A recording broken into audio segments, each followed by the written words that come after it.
DERMA yang telah mengeras, dan bajaran bintang hijau telah mula terbentuk dalam 290 juta tahun yang lepas, dan it becomes stable in this position about 10 years ago.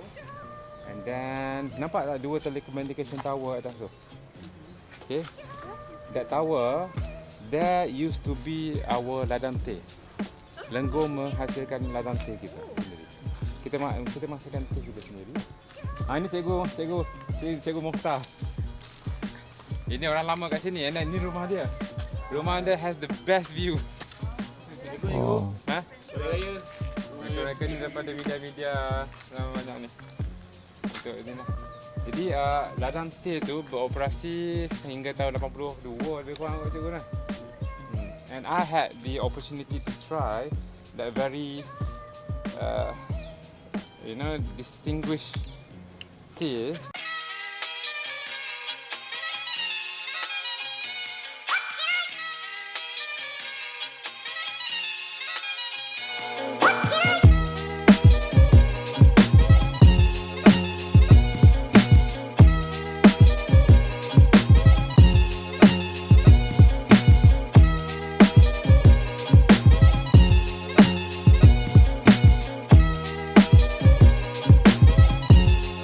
Berada dekat Gua Kajang, salah satu daya tarikan yang utama juga dekat Lenggong ni. So you guys yang nak masuk Gua Kajang ni, korang diminta untuk buat application untuk kebenaran masuk ke dalam. Bukan senang-senang nak datang sini.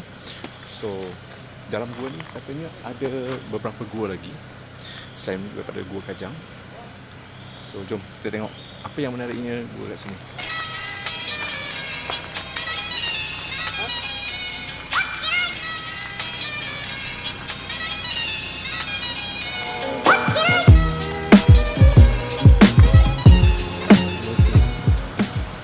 Okay guys, Budi dah pun sampai dekat Gua Kajang, dan apa yang Budi dapat saksikan, dia punya gua sangat-sangat besar guys. Dia punya permukaannya sendiri, kalau you guys dapat saksikan dekat belakang Budi ni, dia punya bentuk dia lain macam, dan sangat-sangat, apa nak cakap, dia sangat-sangat cantik di mata kita. Dan dia tak macam apa yang aku gambarkan daripada gua ni, macam gua kecil kan. Dia tidak. Dia punya permukaan ni sangat besar guys. So dekat sana kita boleh buat laluan. Nanti kita berjalan kaki masuk ke dalam sana, tengok apa yang menarik. Jadi bukannya seperti Kajang ya. Gua Kajang. Kajang tu makna perlindungan, shelter. Dalam bahasa Melayu lama lah dia shelter. Dan Gua Kajang sangat-sangat penting sebabnya dia merupakan gua yang pertama dijalankan ekskavasi pada tahun 1917 oleh seorang British nama Evans ya.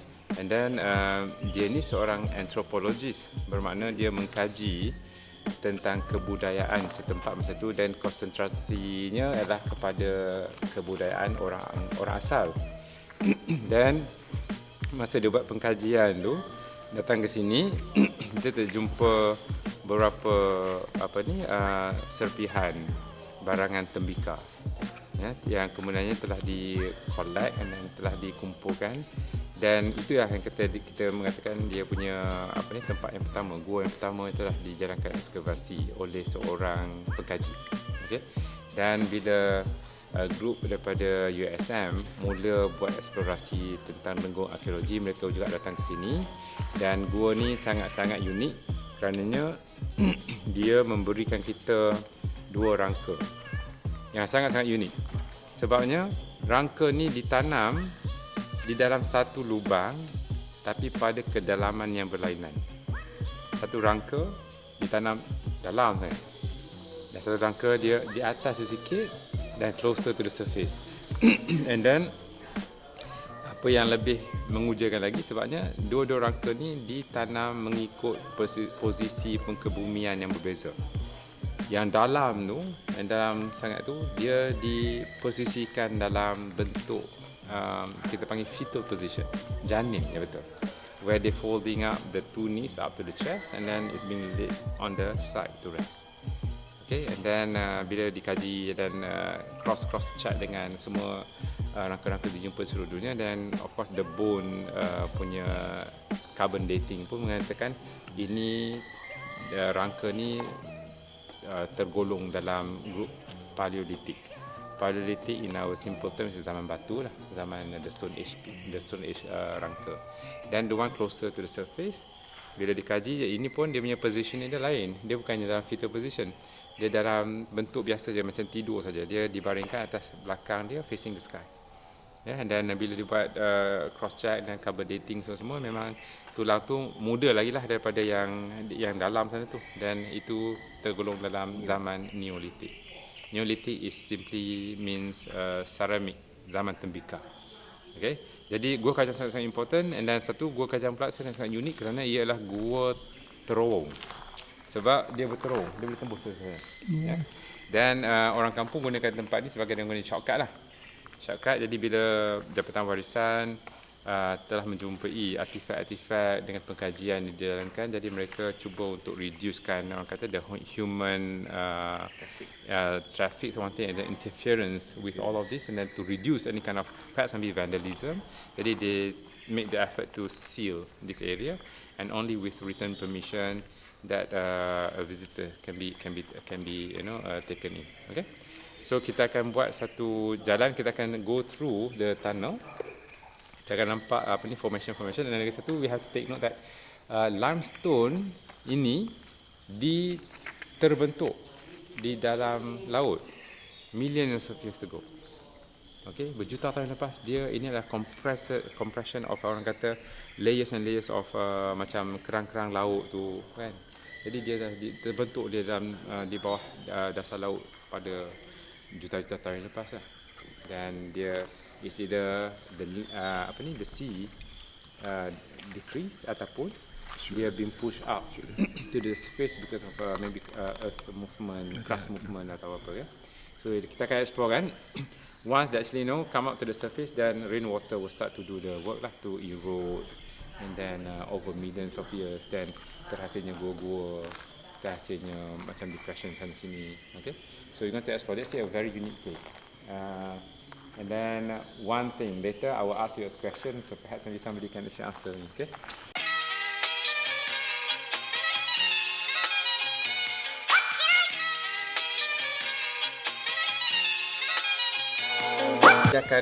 Lime tu akan being deposited there, and then dia akan menambahkan terrace tu bertambah tinggi. So this is a very nice formation. Macam it's actually revealing itself from a very different perspective. The way you look at it from certain angle, mana-mana akan nampak lain-lain. Macam yang ni nampak, kalau dari jauh dia akan nampak dia macam a very huge ataupun a giant tentacle of the jellyfish. Oh ya. Jellyfish. Dia banyak macam ni. Dan satu gua dia makan dua puteri itu, dia macam ni juga turun, dan dia panggil kelampu diraja. Sebab ada myth yang mengatakan di situ berlakunya terjadinya perkahwinan diraja. Okay, tengok kat sini. This is, cuba boleh pegang ni. Cuba sentuh yang ni kat situ tadi. Oh, lemut. Dia rasa macam velvet kan. Oh. Baldu.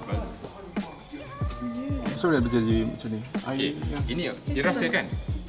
Sekarang you rasa angin kan? Okay, sebab dia gua terowong ni, dia menghasilkan macam natural ventilation. Dia ada aircon tau. Dan angin dia sejuk. Ya. Okay, dan bila angin tu tertampan kepada permukaan yang keras, yang sejuk, jadi dia condense. And some of this part tak terkena sunlight. Jadi dia suitable growing condition untuk algae lah, macam baldu-baldu ni. It's very nice. And then kalau macam through your camera lenses, one part over there from this corner, kalau you focus sebelah sini, you nampak the red hue of this, we call it the sandstone. And then nampak yang lumut ni dia ada macam different coloration, putih, merah, hijau. Cantik lagi, kita akan ke sana. Nanti you can try. Siapa nak bertapa bersuluk boleh kat sini.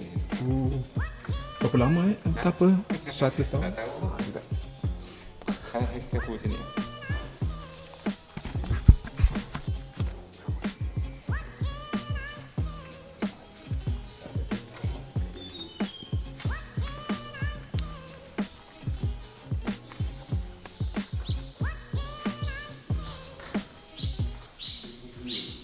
dia ada nampak lahan macam ni kan. Kat sini pun ada. Ini mengikut pengkaji mengatakan dulu dia punya lantai gua ni di sini. Lantai gua. Lantai gua tu level dia di sini. Level. Tapi gua-gua di seluruh negeri Perak kebanyakan di Lenggong especially nya. Dia telah orang kata digali untuk mendapatkan guano. Ya. Guano ni apa? Tai kelawar. Oh. Untuk pembajaan pertanian. Jadi banyak natural resources kat sini. Jadi guano ialah one of the best fertilizers. Kalau guano bahasa Kelantan lain. Bahasa saintifik dia guano ni tahi kelawar guys. Guano demo. Guano demo. Orang Kelantan guano lain pula maksud dia. Okey, kita kumpul kat sini. Because gua-gua di Lenggong juga dan mungkin di keseluruhan Malaysia juga kan kita ni kaya dengan penceritaan rakyat, cerita-cerita mistik especially. Dan gua di Lenggong memang tak terkecuali di closely orang kata associated dengan cerita-cerita mythical daripada makhluk mistik sang kelembai. Okay?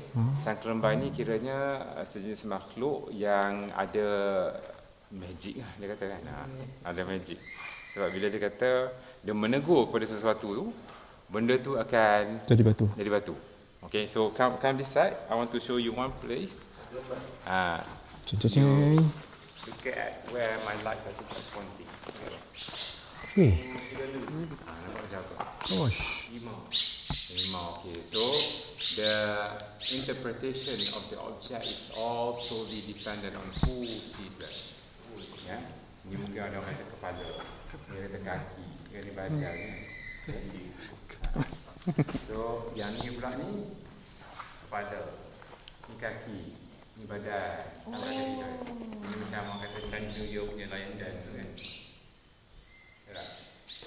So various formations nampak lain. Macam ni ikan, katakan ikan yang dalam dasar laut tu yang macam ear, yang macam dinosaur. There's a lot of things. Okay. And then di dalam Gua Puteri tu sana tu ada satu nama Gua Puteri kan. Dan Gua Puteri tu juga dikatakan ada perkahwinan di raja. Sebab tu dulu ada satu batu dipanggil batu pengantin. Dua batu memang terbentuk nampak macam pengantin duduk atas pelamin. Nampak macam pengantin, nampak macam puterana. Nampak macam apa nama pelamin ke nampak macam dia pengantin. Pelamin dan pengantin di atas pelamin. Ya, tapi bila banyaknya unsur-unsur khurafat telah dibuat ke sana, jadi orang kampung demolish lah dua patung tu dan tinggallah pelamin saja kat sana. Patung tu memang like naturally memang nampak natural ataupun carved by stalagmites lah. Dia formation lah. Okay. Jadi kat situ pun ada dan juga ada cerita-cerita yang mengatakan kat sana ada dulu orang kampung bila nak kenduri kendara mereka akan dapatkan set pinggan mangkuk yang boleh diambil daripada gua tu. Tapi dengan ada perjanjian daripada dulu katanya benda ni mesti dipulangkan. Apa pun jadi kena pulangkan juga. Okay? Jadi over time semua orang akan pulangkan lah. Dia akan ni. Jadi bila orang kenduri pergi ambil kat gua tu, atau dah habis kenduri dia hantar balik. Orang ni pula satu hari tiba-tiba seorang ni dia kenduri satu pinggan pecah. Jadi dia kata pinggan pecah dah tak guna, tak boleh guna, dia tak hantar yang tu. Dia kata tak guna kot kan, dia hantar mana elok dia balik sana.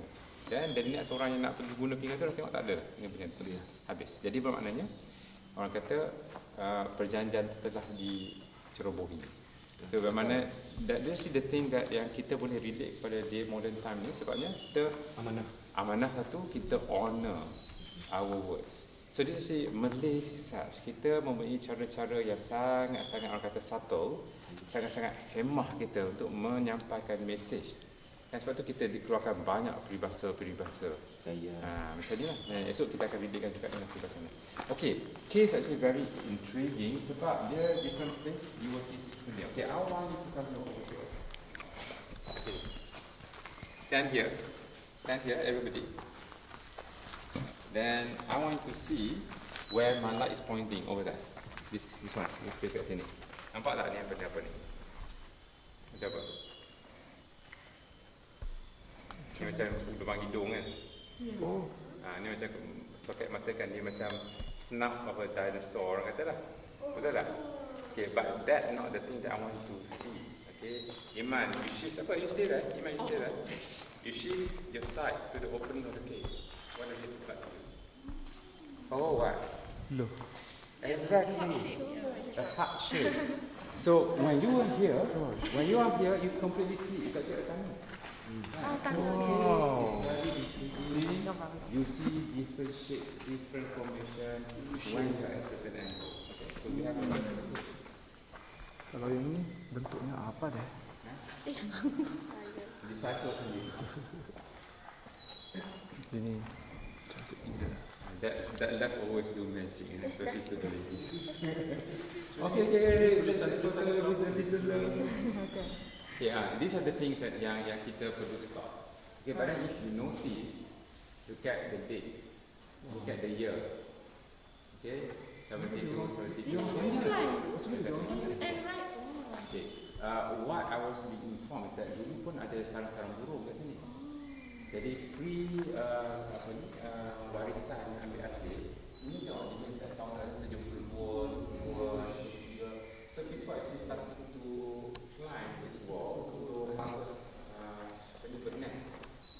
Dia gunakan scaffolding dan kawan-kawan dulu kan dia guna scaffolding. So these are the things that this is really not Malaysian. I don't know, maybe non-Malaysian yang buat ni. Tak tahu nama dia mana. Vandalism. This is vandalism. So actually the thing, one of the reasons why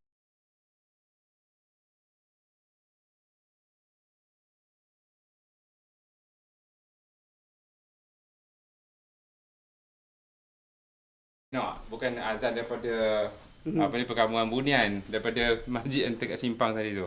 Kat situ ada masjid kan. So dia orang datang kat sini and then this gua memberi kita there are no actually rangka ataupun tulang-tulang, tapi mereka jumpa kawasan tempat memasak lah. Dia ada charcoal remnants, dia ada macam bit and pieces of animal bones. So scientists believe that this cave was being used as a place to prepare food. Yeah, and one special thing about this cave is that it has a collapsed roof. So you can see from there, you can see from here, the sun rays.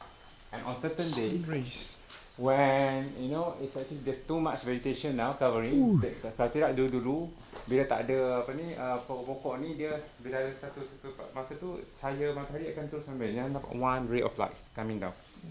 Masa tengah hari Depending on the angle of the sun. Ya, sekarang satu dia sana. Okey, kat sini pun dia punya batu-batu cantik ni. Different kind of formation. Ini ada lettuce kat sini kan. And one special thing yang kita boleh belajar daripada nature is that this tree. Look at this tree. Kalau kita berdiri kat begini,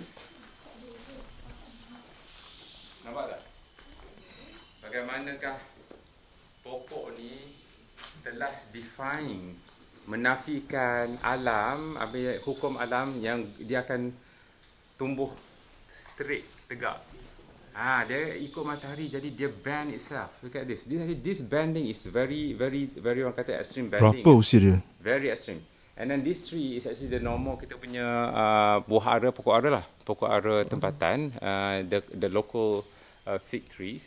And then ni kalau bahasanya ni dah lebih kurang dalam 70 tahun punya pokok lah. Macam ni.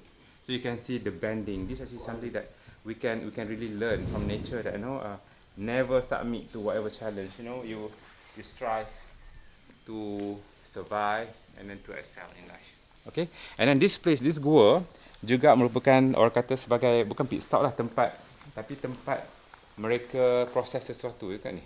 These two concrete blocks. Okay, then di ancient time. no, they're actually very modern because this was used by the rubber tappers to process their letters. Kat sini dulu dia adakan apa ni? Ada kan dulu ada dia buat kan roller tu kan. Mesin getah tu kan. Dulu orang buat getah keping. Sekarang ni orang tak buat getah keping lah. Sekarang orang buat getah buku je. Jadi dulu Dia akan ambil getah tu, dia akan masukkan dalam satu tong, dia akan taruh asid getah tu, juga getah tu kacau sampai dia kedal, sampai dia jadi pejal sikit. Lepas tu dia akan masukkan roller. Jadi keping. Dia roller ada dua jenis kan. Satu roller yang biasa punya untuk bagi keluar air dia lebih-lebih tu, dia bagi jadi nipis. Ada bunga dia panggil roller bunga. Yang tu ialah untuk bagi more. Saya berdatang kita tengok Google Map. And then tadi kita berada di kompleks Batu Kapur Kepala Gajah ni. Batu Gajah Limestone Hill Complex, di mana terjumpanya banyak gua, dan dalam banyak-banyak gua tu cuma 6 gua ni saja yang dia buat kajian. Kita dah pergi tengok Gua Kajang, Gua Asar. Kat sini dia ada 2 gua puteri tadi kita cakap, dan Gua Ngaum. And then further up tadi kita ada juga satu gua Teluk Kelawar. And then on the other side, because if you realise, this caves yang tu kat sini semua facing the east. Whereas Gua Gunung Runtuh is actually on the other side. It's not connected lah. It's not connected. That is actually where Perak Man was found. So you can if you notice, Perak Man was buried in a cave that facing the sunset. Yeah, I remember the cave we went to go and see just now, off facing the sunrise. And Perak Man's cave perched 150 meters above the sea level. I mean above the ground level. So dia facing the west lah. West. Even the prehistoric pun tahu that. Not really, sebab kat sini kita kan ada jumpa dua skeleton tadi tu. So there must be something that Perak Man is telling us. Okay, to the scientists. Okay, we are going to talk at length about Perak Man later when we see him at dekat museum nanti. Museum dah buka je? Tak. Dia ada cuma replika saja dekat pusat the field center of University Science. Paleolithic. Okay, then this sites dating back to 100,000. This should be inverted. Sebab in terms of for archaeology, in terms of archaeology, you have to mention the bigger numbers first. It's from 200,000 to 100,000 years ago. Okay. Selalunya I notice kalau nak naming the BC punya date kan, ada number besar lu, kecil sebab dia decreasing Be number. closer to Earth. Jadi macam kita arkeologi kena macam tu, daripada yang besar ke the one nearest to Earth. Maknanya masa macam diorang buat tu, mungkin diorang miss knocking the rock, the base stone. Itu orang kata sebagai dia punya alas lah. Ini je yang diorang gali. Inside the ash.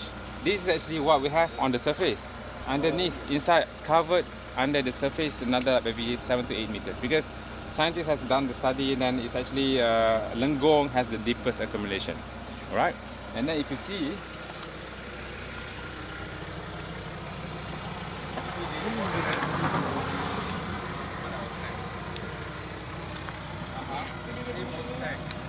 Semin. Macam semen.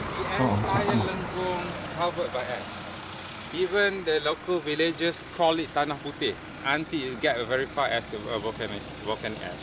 And to them it's a nuisance lah, because they cannot grow anything on their land, because if they want to actually do something they have to cangkul, and then you can imagine. You can imagine menyangkul apa ni? Uish, patah. Patah cangkul ni. Exactly. Alright. Then another puzzle. You see all these markings? Nampak tak ni? Nampak tak? Macam orang bunyi kat marking kan agak-agak benda apa tu? Semut. Ha? Semut kan tu. Ni lah. Yang bergaris-garis tu. Agak-agak apa ni? Ni. Secangkul ni. Binatang juga tu. Ha? Binatang juga. Yes, binatang. Tapi apa? Okay, sekarang Budi berada dekat rumah ayah An untuk menjenguk.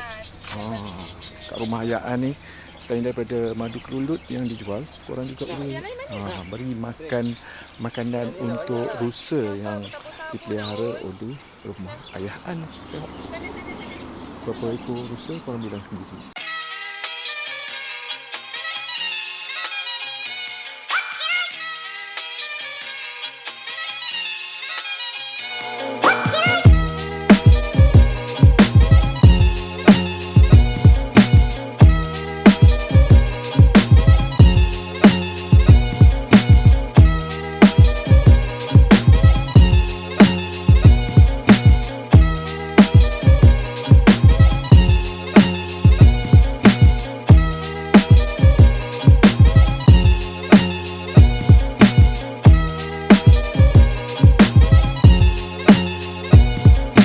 sambal picit, dan dia kena makan dengan specific condiments lah and then dia punya gu, kita panggil gu lah, gang dia ialah pucuk paku rebus. Okay?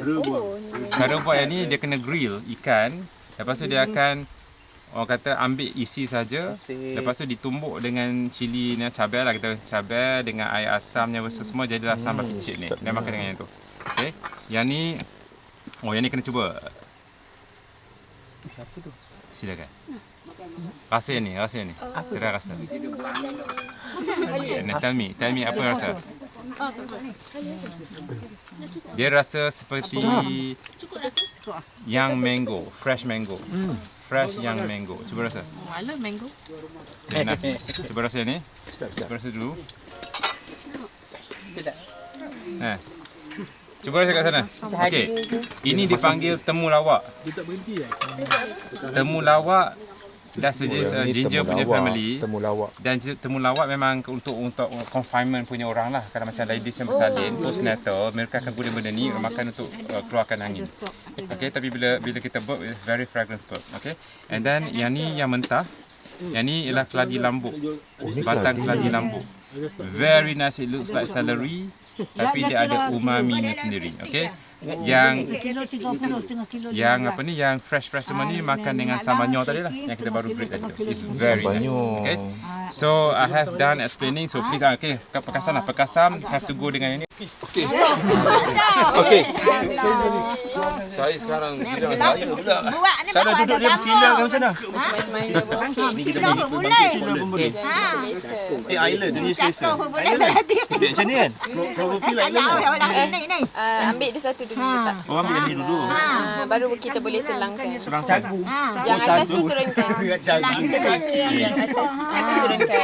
Ali RTM cakap kayu. Dengar cagu. Shabu. Oh, tak teruk sangat. Nasib baik dia orang cameraman tak ada rekod lagi. Syabu rumah. Itu kamera. Ada wak ni? Guna. Tak shabu rumah ada. Pakaran. Itu saya cakap. Panorama. So nak tentukan dia punya corak tu macam mana? Kira buatlah. Kalau kita bawa haputan ni 3 ke 5 kan, kita sukalah kita hatu pula. Sebab dapat catur orang kata. Macam nak putus je ni? Putus. Okey, lepas tu yang ni. Darah sini ya lah. Okey lah. Darah sini ya. Okey. Lepas tu Buat yang kedua. yang ni. Oh ni pula. Oh dia Belah situ. Belah sini. Nanti baru sambung ke bawah. so dia nak kena rapat-rapat ni kan.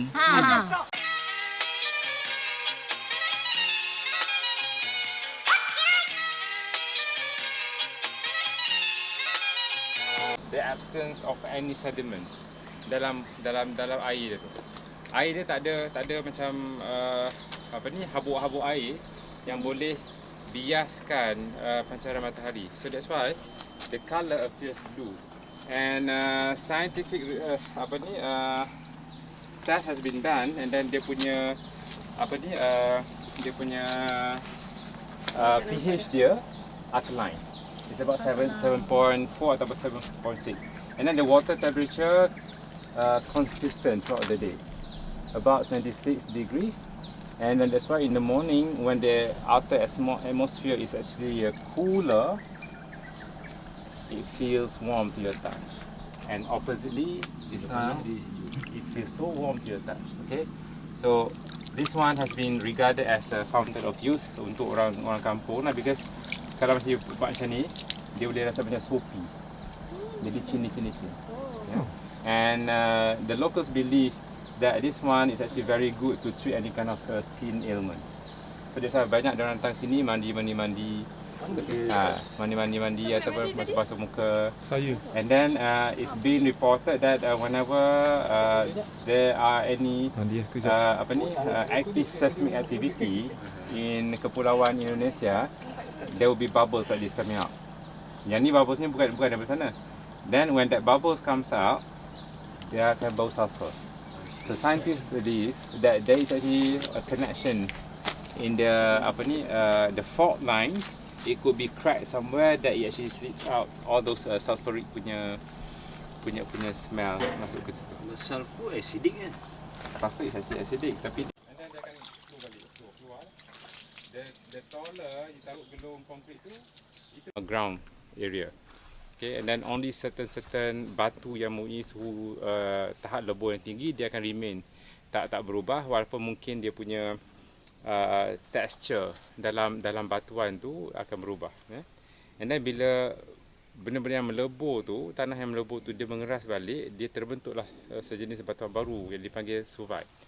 Dan apa yang you all duduk sekarang ni lah, these are the sulfides. And then sulfide rock, dia adalah material yang sangat-sangat rare. Sebab di dalam dunia kita ada beratus-ratus tempat impact site, meteorite impact site, dalam 800 lebih lah saya ingat. Yang terhasilnya sulfide rock ni cuma 27 tempat saja. Dan Lenggong salah satunya. Lenggong, the last time Profesor Mota buat presentation tu, kalau tak silap saya, on the list, Lenggong rank tempat yang ke-25. Tapi itu bukanlah mengatakan kita kurang signifikan. Tapi dia punya ranking tu dibuat merujuk kepada bila ianya terjadi.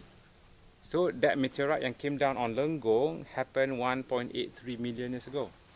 Which is in their scale or dia punya graph tu, 1.83 million years is considered very young area.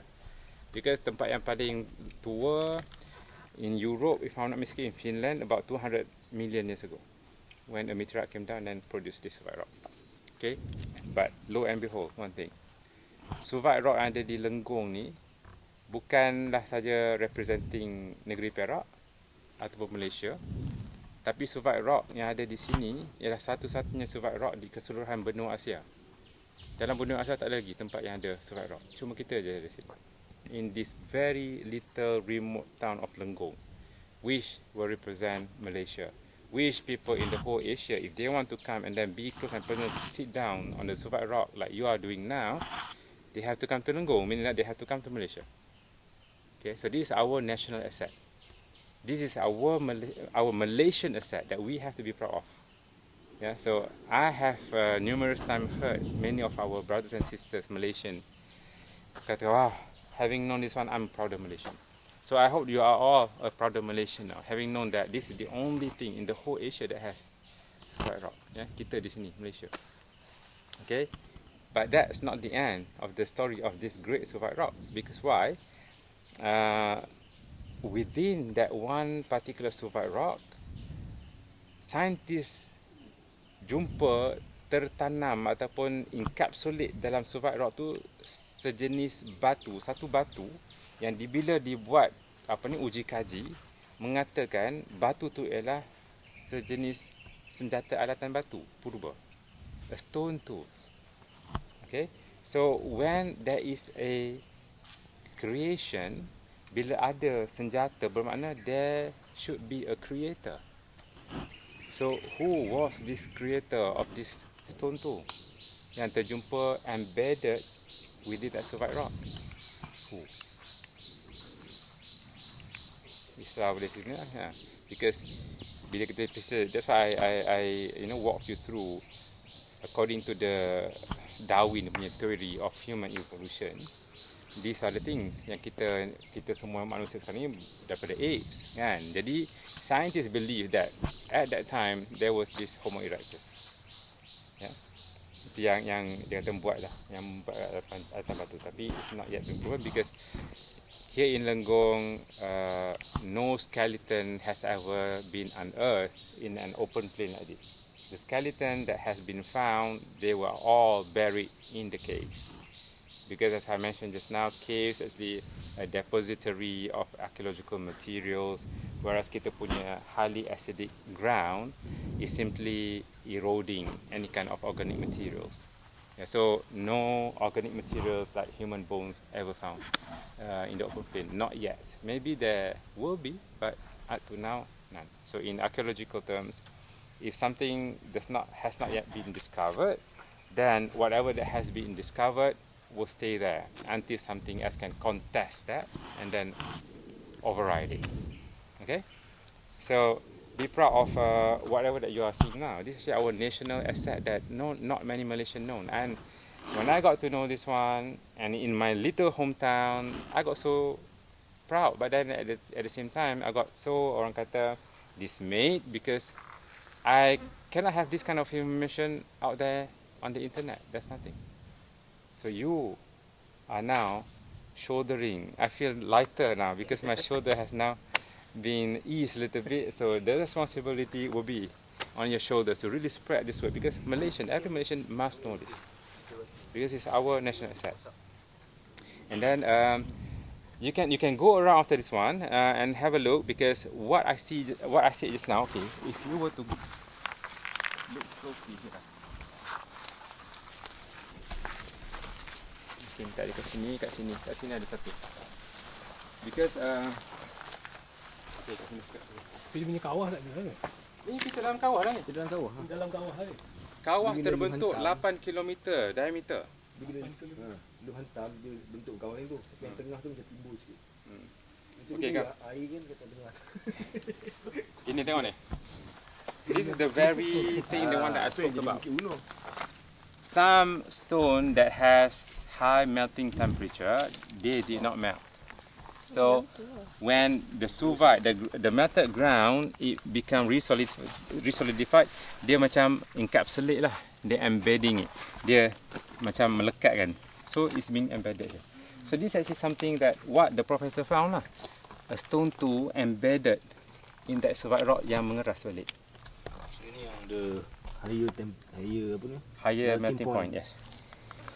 Over there pun ada tengok. Okay, and Lenggong archaeology, ya. Sangat-sangat orang kata, to put it in a nutshell, dia bermula daripada 1.83 million years ago, Bukit Bunuh. This was discovered in 2007. Yeah, and then this actually the place, the one that we have just visited. Ini adalah sulfide rock tu, yang mana dia embedded satu batu yang dikenal pasti dan telah di-verified sebagai stone tool. Dipanggil kapak genggam, the hand axe, a prehistory hand axe. Okay, then that is actually 1.83 million years ago, and then some 200,000 years ago, they discovered Bukit Jawa, the place, the one that we went this morning, where they were supposed to build the road. So they found satu production area, stone tools making area, dekat teras Sungai Perak yang kuno lah, Sungai Perak Purba. Lepas tu kita gerak lagi sampai dalam 80,000 tahun, atau 80,000 ni iaitu 60,000 tahun. They found KE-2 di mana Kota Tempan in 1987 dengan 2005. This one was actually referring to the pit that has the layer of toba ash, because this was when toba meletup 74,000 tahun lepas. Okay. Then further up at 40,000 years ago in 2001, they found all of this. Yang saya katakan tadi bahawa creature yang ada tinggal di kawasan Bukit Bunuh tu menggunakan batuan sulfide to become the stone tools instead of the normal river stone. Yeah. Then move further up around like 11,000 years ago in Gunung Runtuh, they found the famous Perak Man. Okay. Nanti kita akan tengok Perak Man kat sana. Dan tadi kita pergi Gua Kajang, kita jumpa yang dua fetal position tu di Gua Kajang. Dan Gua Harimau, they found further up Gua Harimau, they found the bronze axe, because Gua Harimau dijumpai 13 kubur. Yeah, so bermakna is a mass cemetery, mass prehistoric cemetery, and within that one particular grave, they unearthed the bronze axe, which actually changed the entire theory of scientists, what scientists believe, or their theory is saying that bronze axe never came into the peninsula. Okay, then it move on up to now, artifacts. Harimau ni gunung Kan, Gua Harimau is Gua Harimau. Dia kat sini tadi. Tadi kita within this area saja. Bukit Jawa kita pergi, Gua Harimau di atas sini. Dia separated. Dan ini ialah menunjukkan tapak UNESCO yang telah diiktiraf. Remember saya kata bukan keseluruhan lembah Lenggong ni ialah tapak UNESCO. Dia dibahagikan kepada dua kluster. Sekarang kita ada kluster nombor 1. Di sini kita Kota Tempan dengan Bukit Bunuh kat sini. Dan pagi tadi kita ada yang kompleks Batu Kapur Bukit Kepada Gajah. Jadi kita ada Bukit Jawa, kita tak pergi ke sini lah. Kita terus ke sini, melintas kita bahagian tebing sebelah timur dan Perak. Dan the coloration yang kita nampak kat sini, yang purple color tu semuanya core zone. Core zone bermakna is no development whatsoever. Okay, UNESCO tak benarkan sebarang pembangunan dijalankan di situ in terms of construction work macam bangunan tinggi tak ada. Dan yellow punya coloration zone ni semuanya buffer zone, meaning that possibility to unearth artifacts are there, but then if needs be perlu buat pembangunan, boleh dibuat pembangunan tapi with UNESCO punya approval.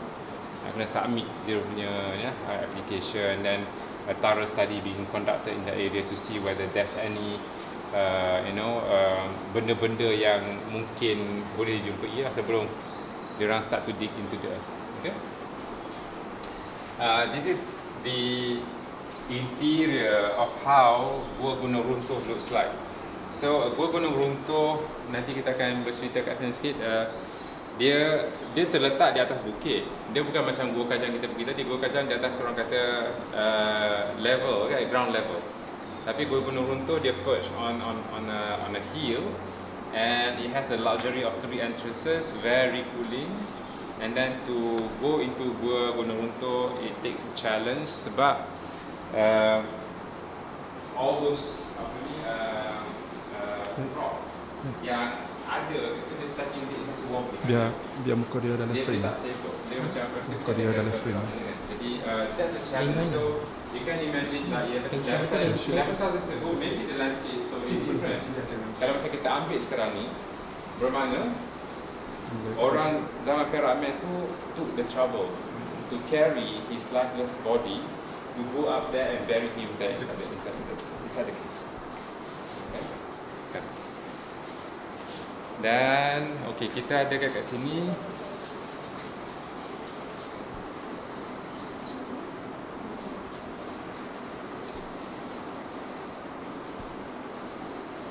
okey, tadi kita bercerita mengenai beberapa dipanggil OUV lah, di outstanding universal value yang diambil kira oleh UNESCO untuk menobatkan suatu tempat itu sebagai tapak warisan dunia. Jadi Lenggong, apa yang diorang jumpa kat sini, inilah yang this is a very important one. The in situ paleolithic workshop in Kota Tampan, meaning that this one, the one yang ada satu layer the buto bar. Okay, dia panggil in situ paleolithic Kota Tampan. And then the rare paleolithic skeleton bond with ni tongue twisting nak sebut when I first started, but then I got away. It's pronounced as brachymesophalangia, type A2. So this is actually telling about a Perak man. He's actually an individual that has a very rare genetic anomaly. Yeah, dia making his body growing. Dia left side of the body dia tak normal. Nanti kita akan cakap. Lepas tu, one of the longest prehistoric culture sequence in a single locality in the world, meaning that it was referring to the impact of the meteorite that they found. This is actually the hand apps embedded in that Suvite rocks. That proves that there was some sort of a living creature in this area who made stone tools already. Meaning that this area has been inhabited from that point of time. That's when the meteorite came down 1.83 million years ago. So those inhabitants may have been there longer. Close to 2 million. So that's why they get close to 2 million years ago up to this up to the now. Kita prehistoric culture. Okay, in a single locality in the world. And then Lenggong has all of these stages. Yeah, the Paleolithic, the zaman batu, the stone age. Then they have the Neolithic, what we call the ceramic age, zaman tembika. Then we have found that the bronze axe in Gua Harimau, so that proves that we have also metal period. Yeah, which is very significant. Everything compressed and then exists in this one single small valley tucked away in the remote of Malaysia's rural. Yeah? So this all Malaysians should know and be proud of whatever that we have found. Okay? Right, and then kita ke sini, this is actually the display of all those stone tools yang mereka jumpa. And stone tools, the very characteristic of a stone tools, it must be rounded on one end so that it will not hurt your hands when you hold it. That was, for example, this one, or even this one. Yeah, one side dia rounded, so it will not hurt or injure your hands. And then on the other side, where the cutting edge is, that's where they want to sever whatever it is, bones ke apa-apa. Jadi tempat yang untuk kita pegang tu selalunya akan round. So that's the very characteristic of a stone. Ini saja daripada zaman Paleolithic lah. Kalau zaman Neolithicnya mereka dah evolve dan mereka dah pandai ada sense of aesthetic. Dia dah pandai buat dia punya stone tu bertambah cantik, bertambah symmetrical, kan? And it's actually a replica of that bronze technique. Okay, all this part, this one we went. Kota Tempat we did not go because that pit actually caved in, so they said that they had to dig it up again. Dan Gua Kacang kita pergi pagi tadi. Gua Harimau we did not go, but this is actually the one that gave us the 13 cemeteries, and then kapak gangsa berusia 4,000 tahun. Tak, itu dia punya kapak gangsa yang dijumpai. Dan Gua Teluk Kelawar is actually where they found one skeleton, incomplete juga. Dan skeleton tu bila didiagnosis, dia adalah seorang female. So dipanggil tu rangka manusia, kita panggil Perak umur itu. Itu berumur dalam sekitar 8,000 tahun. Perak man is 11,000 years. Okay? Okay, this is Bukit Bunuh yang tadi kita pergi. You may have been wondering, kenapa Bukit Bunuh tu macam mana batu tu terkeluar kan? So it could be because of the okay, ini adalah rangka manusia paling sempurna dan paling tua yang dijumpai di Asia Tenggara. Ya. Dia diberi nama Perak Man sebabnya dia dijumpai di dalam gua Gunung Runtuh terletak di Lenggong, Perak. Dan rangka ini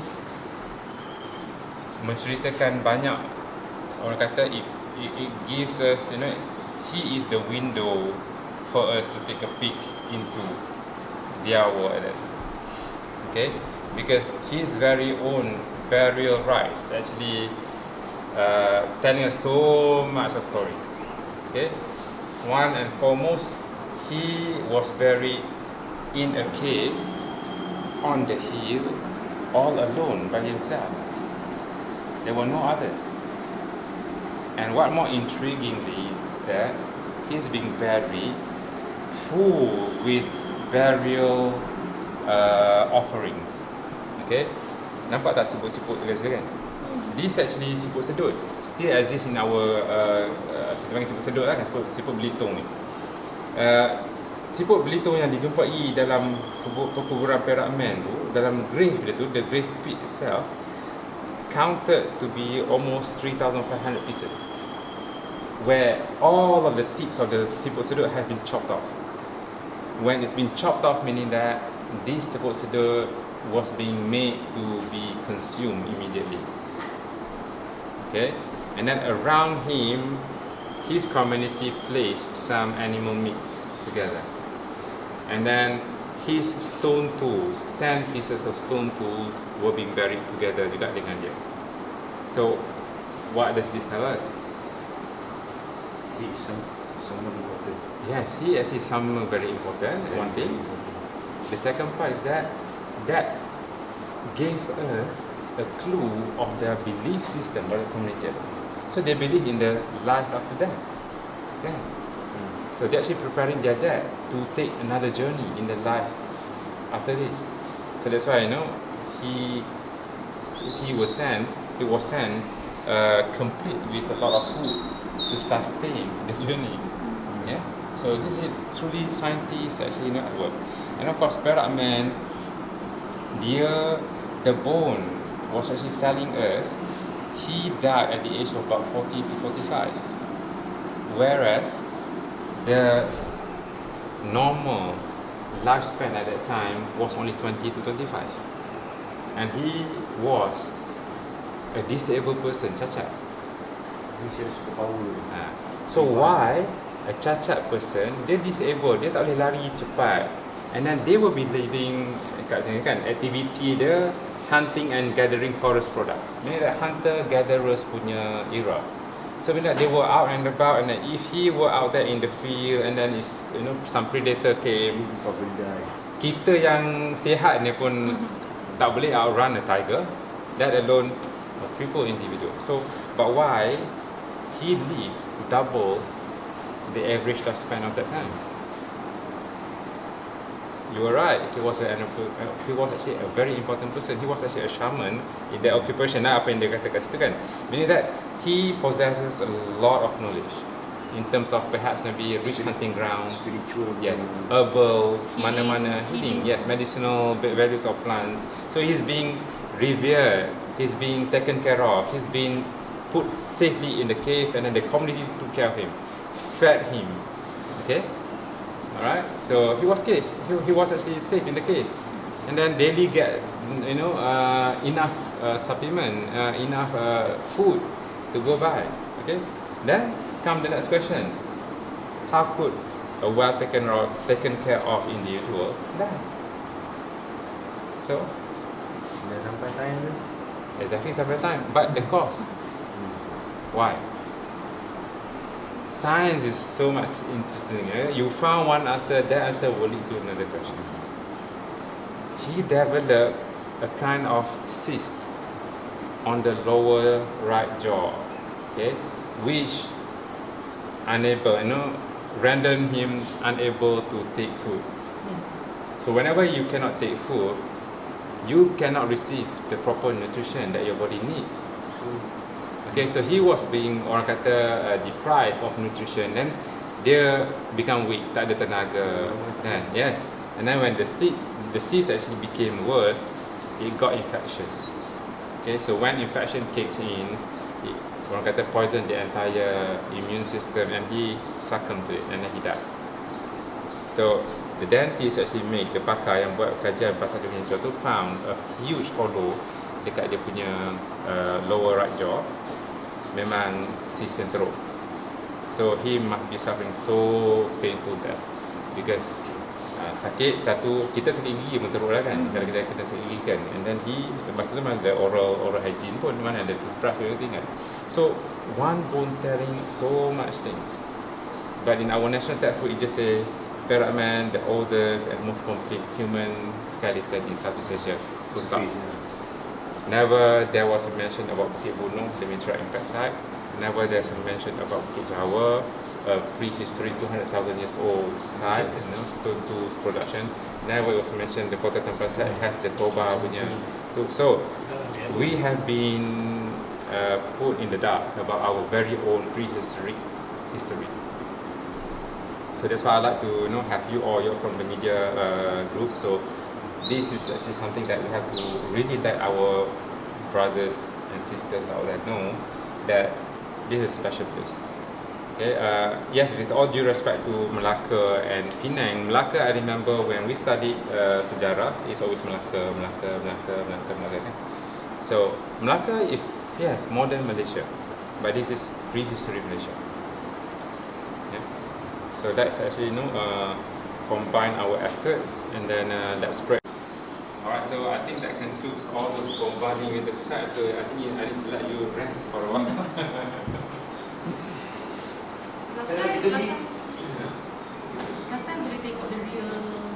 Yes, the real one is still there in the museum. Tapi dia orang dah taruh dalam repository dia sebab dia nak kena very well maintain. Dia kena climate, dia kena humidity dan control. Because once exposed to the air, dia cepat deteriorate. Macam mana dia dijumpai? Dia dijumpai, of course lah, itu saya pun tanya juga Profesor Zuraina. Of course they have to do a lot of surface find. They have to actually tengok possibility lah a lot. Then when they decided to dig in one place, they have to also look for the surface find in that case. Apa yang saya hari tu Profesor Mu'taz Haidin jugalah, dia kata bila dia pergi ke cave tu, Gunung Runtuh tu, there's actually a lot of boulders yang dah jatuh, ceiling yang pecah. Dia tertiba. So they have to clear the floor and then start to macam tengoklah tempat mana yang ni. Dia dijumpai tahun 1991 kan. And now if you were to do Perak already has a page. They have reconstructed this, and Perak punya genetic coding is linking to the art of Africa with modern human. Okay, and his same genetic coding appears on the Semang chart of Malaysia as well as the Aborigines in Australia. So they are from the same lineage. Tengok, handsome tak? Muka dia macam mana? Sebiji muka kawan kita orang kat office. 3 years ago kan. 2019. Macam mana dia boleh kesan? Ada pakar yang buat. Mungkin sebab dia orang tahu dia ada similarity. Dia punya genetic coding tu sama dengan modern human Africa, sama dengan Aborigines dekat Australia, sama dengan Semang. So dia actually comparing all this. Dia dah sapiens kan? Yes, dah sapiens dah.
Careful, there's a pool here.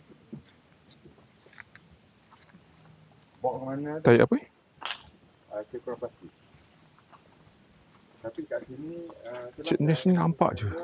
Kita tak nampak. at times kita sekarang tak ada bau. Bawa careful, ada pacat kat situ tau. Weh. Weh. Aku tak pakai. Okay, stay on the boardwalk first because I will go and inspect that small opening because kita akan masuk kat situ, dari situ. Bawa kalau nak masuk boleh masuk kat situ jugalah. Tapi kena check dulu, just check on both sides. Ada, tak apa saya akan check dulu. You stay here.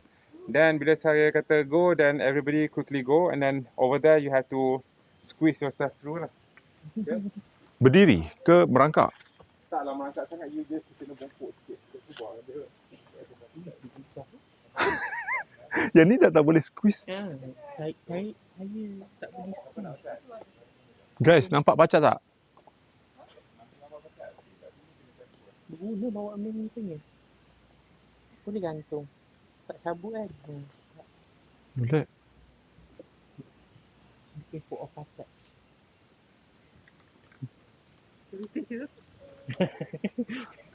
Tak nak masuk? Boleh. Masuk je lah. Tahu bunyi tak apa. Balik.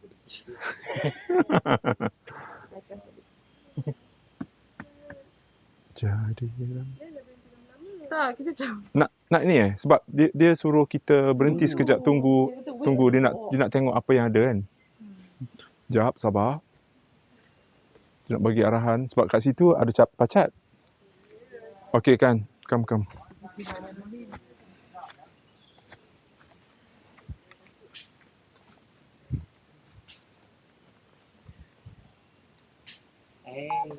muat ni.